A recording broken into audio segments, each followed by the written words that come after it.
সবে মাত্র বয়স ১৯। এই বয়সেই ইউরোপ সেরার পাশাপাশি বিশ্ব সেরার তকমা লামিন ইয়ামালের। তার মতো সুপার ফুটবলারকে দলে পেতে ব্যাকুল থাকবে যে কেউ, এটাই স্বাভাবিক। কিন্তু হোসে মরিনিও যেন সবকিছুতেই উল্টো পথে চলতে ভালোবাসেন, তাই লামিন ইয়ামালের বিষয়ে তিনি পোষণ করেন ভিন্ন ভাবনা।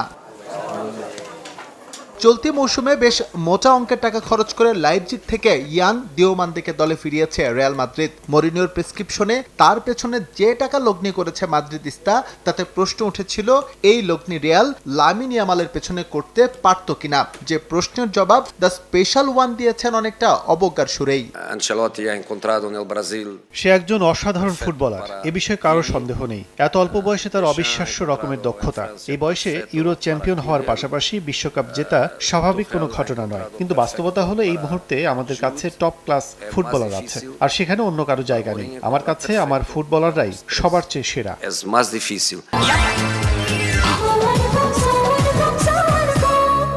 সোয়ান গ্রুপের একটি পণ্য। দিওমান্দের পাশাপাশি চলতি মৌসুমে কুকুরেয়াকে দলে ফিরিয়েছে রিয়াল মাদ্রিদ। এছাড়াও তাদের ডাগআউটে যুক্ত হয়েছেন ডামফ্রিস, কোনাতে, বার্নার্দো সিলভাদের নাম। রদ্রিকে পেতে চেষ্টা চালিয়েও সফল হয়নি রিয়াল। তাদের কাছ থেকে এক প্রকার ছো মেরেই ম্যান সিটি মিডফিল্ডারকে নিয়ে গেছে বার্সেলোনা। আর তাই বার্সার ঘরের সম্পদ লামিন ইয়ামালের দিকে হয়তো ভুল করেও হাত বাড়াতে চায়নি লস ব্ল্যাঙ্কোস।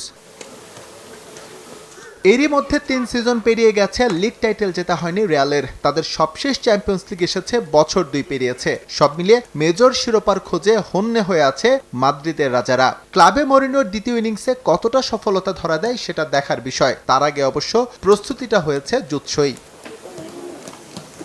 শনিবার রাতে এসপানিওলের বিপক্ষে ম্যাচ দিয়ে লা লিগা মিশন শুরু করবে রিয়াল মাদ্রিদ। গেল মৌসুমে খেলা দুটো ম্যাচেই ওদের হারিয়েছিল লস ব্ল্যাঙ্কোস, যদিও তার আগের মৌসুমে ছিল একটি হারের তিক্ততা। এবার নিশ্চয়ই তেমন কিছু ঘটবে না হোসে মরিনিওর বেলায়, কেননা স্পেশাল ওয়ানের অধীনে সবকিছুই যে নতুন করে শুরুর অপেক্ষায় Real Madrid. S M Iqbal, সময় সংবাদ।